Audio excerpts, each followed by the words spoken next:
Next is the targets and expectations. Targets are critical. Why they're critical? Because what we want to do is we want to tie the performance to achievement of targets. So targets have to be, number one, reasonable. Number two, agreeable. Number three, a little bit of a stretch. So we're not going to make the targets too easy, right? Now, what happens in unfortunately, a lot of retail companies, they go crazy with the targets and they throw a bunch of numbers out based on almost nothing. And it's transparent. It becomes transparent. And if we're basing the definition of performance on targets, then coming up with unrealistic targets is the greatest demotivator of all. First of all, if compensation is based on targets, which it should be, then they're not making any money. Number two, they feel like they're failures. So you can't expect a 33% increase from a demotivated group like that. So the job is to come up with proper targets. And it's not that difficult. It's not that difficult at all. In terms of expectations, we have to make sure our expectations are reasonable. As I said, targets have to be reasonable, agreeable. In fact, what we want is we want the company, usually that's how it works anyway, the top management, starting with CEO, comes up with the overall target for the company, and then we divide that target into regions, districts, stores, and individuals. At each level, there has to be an agreement. Are you going to do this target? Yes, I am. Okay, sign here. There should be a formal letter that people agree to the target with a signature, and then shaking hands.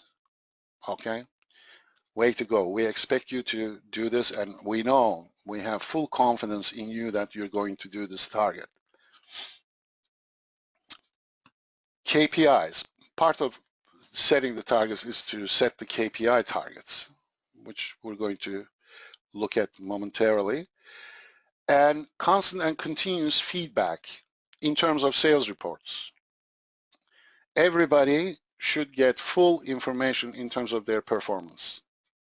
All the KPIs that are relevant to the individual should be reported on a daily basis so they know where they stand. And one thing I used to do, and I used to make it mandatory for all my sales associates, store managers, to know where they are at any given time against target. So when I'm talking to them, my first statement would be hello, second statement would be where are you for your target?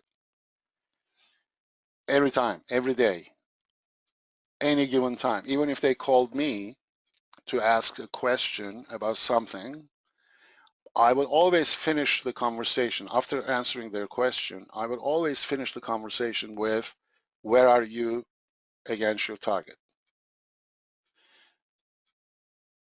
This is what consistency and this is what developing performance culture is about. You talk about it all the time. It is the most important thing. There is nothing more important than meeting the targets in this business.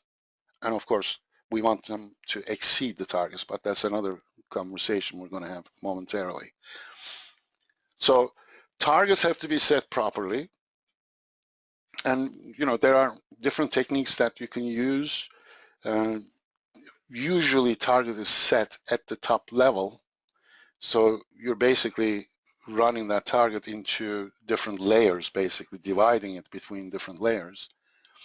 But it's not, it has to be the right targets, period.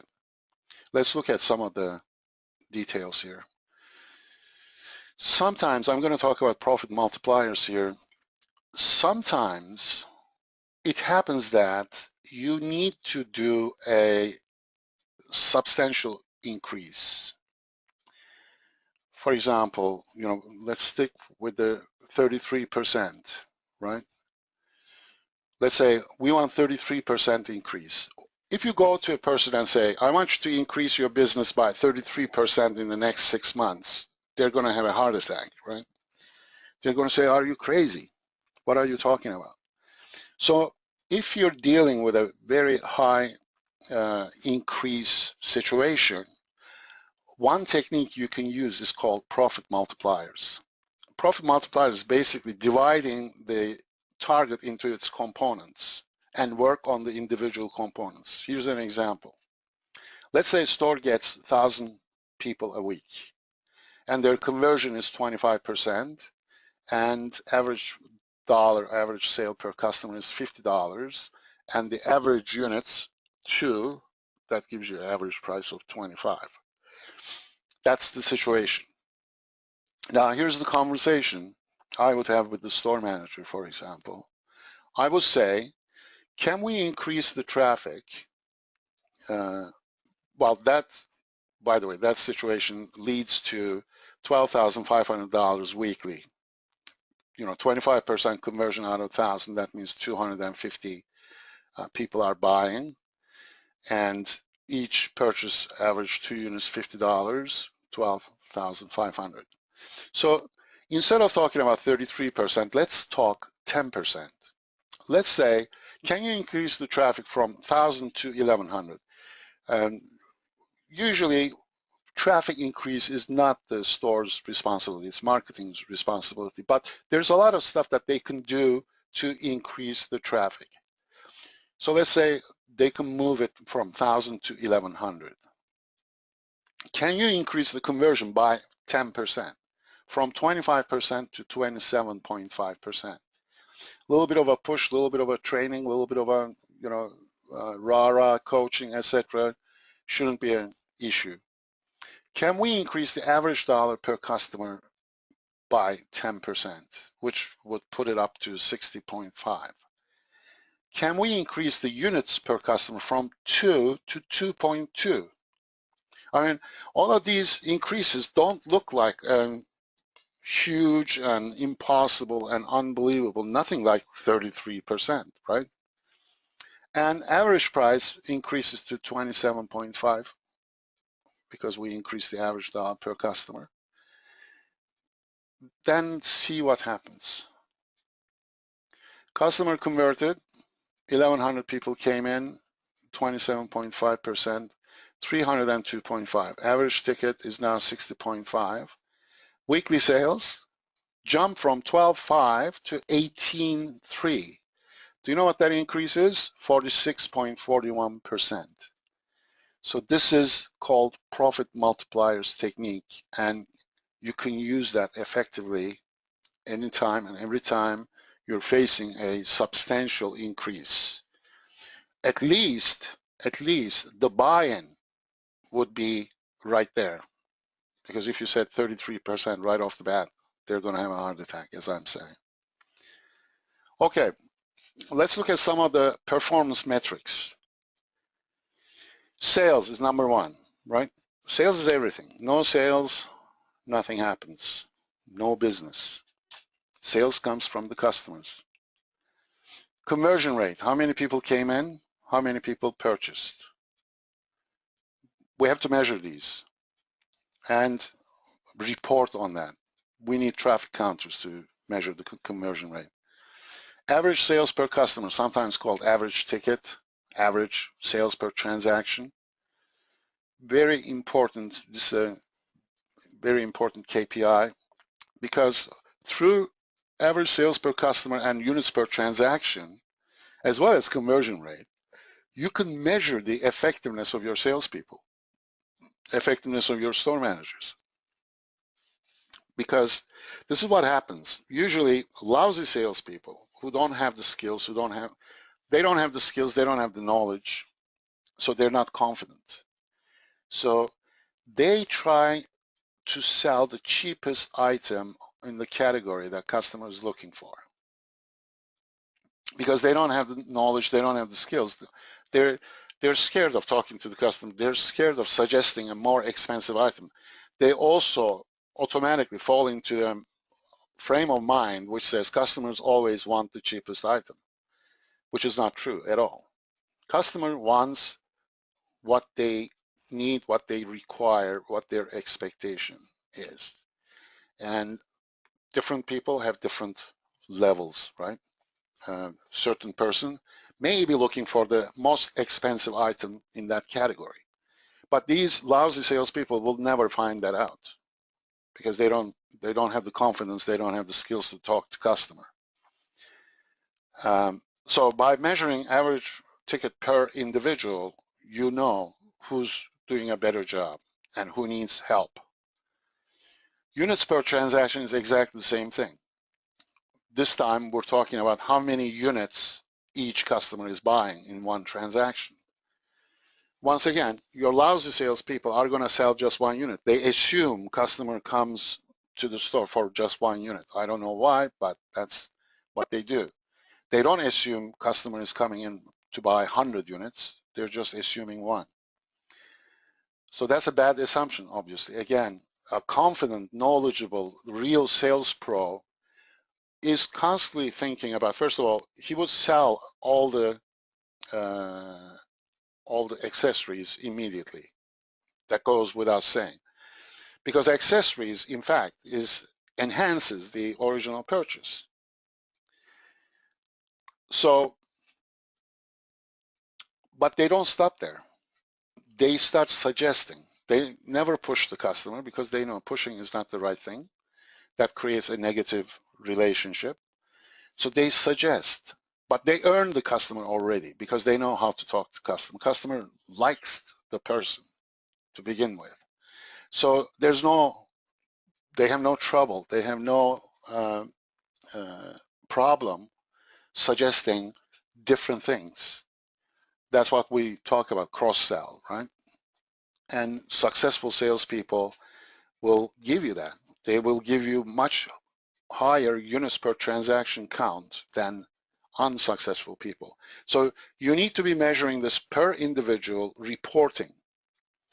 And then we measure sales against last year, usually at the store level, sales against target. This should be at the individual level as well as at the store level. Another key to 33% increase formula is individual targets for everyone, even if it's a self-service environment. And you're going to say, how am I going to do individual targets in a self-service environment? You can. We have developed a formula for it. What you do in a self-service environment, let's take supermarket as an example, totally self-service, right?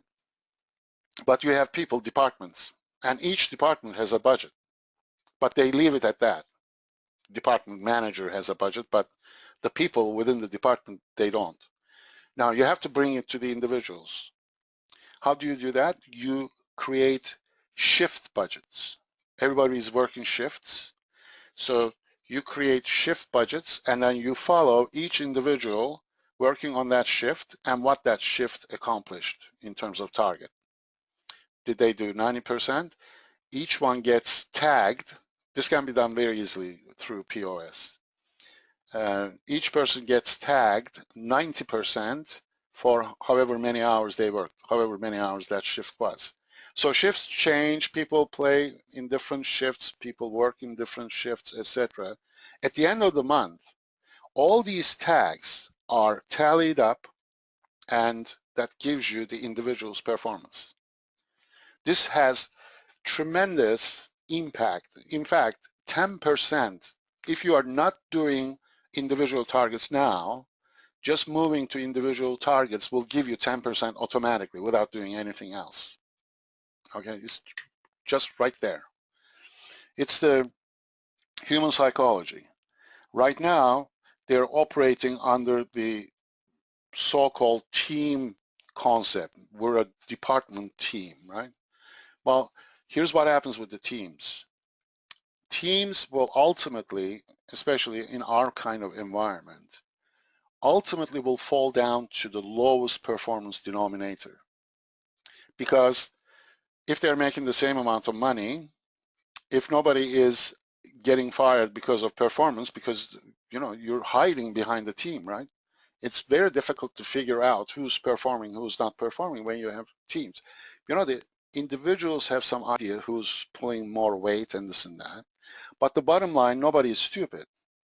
Nobody is going to kill themselves when they're making the same amount of money and nobody is getting reprimanded or whatever for doing, let's say, 20% less work.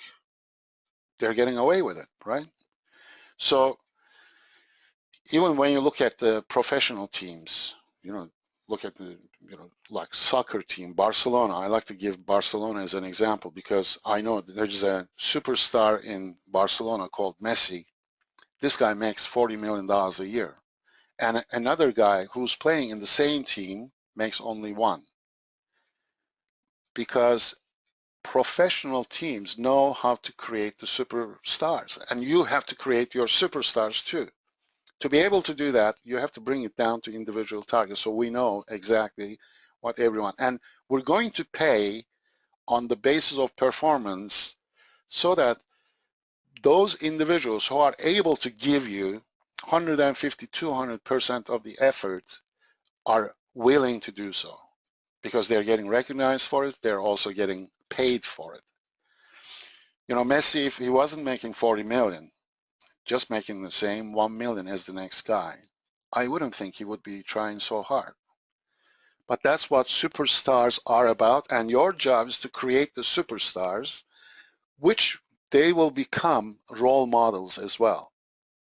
When they see the next guy is making 50% more income than they are making, they're going to start questioning that. They're going to say, hey, maybe I can do this too.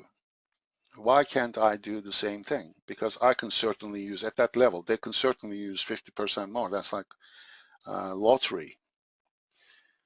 So your job as management to make that happen, and that's how 33% increase starting to flow into the environment. Okay, sales per square foot, you want to measure this especially for the store manager. Percent of repeat sales, that's why loyalty program with a strong card presence is important because we want to know who's generating more repeat sales. Percent of referred sales. This is one area that retailers almost don't use at all. And it's a very important area that is neglected. It's free business if it's done properly. And the only way you do it properly is to call the customer after they made the purchase and use the product or service for sufficient amount of time. You call the customer back and say, after conversation, at the end, you have to close it by saying, are you happy? And customer is going to say, yes, I'm very happy. That's when you hit with the referral. You say, do you know anybody in your relatives and friends circle that can use this product or that can use this service so we can give them the same excellent service, make them happy? Chances are they're going to give the referral. And if you look at the numbers that can be generated through referred sales, first of all, they're very high quality prospects, especially if you're dealing with VIP customer. VIP customer's referral is going to be another VIP, so you're looking at pretty substantial sale amounts. And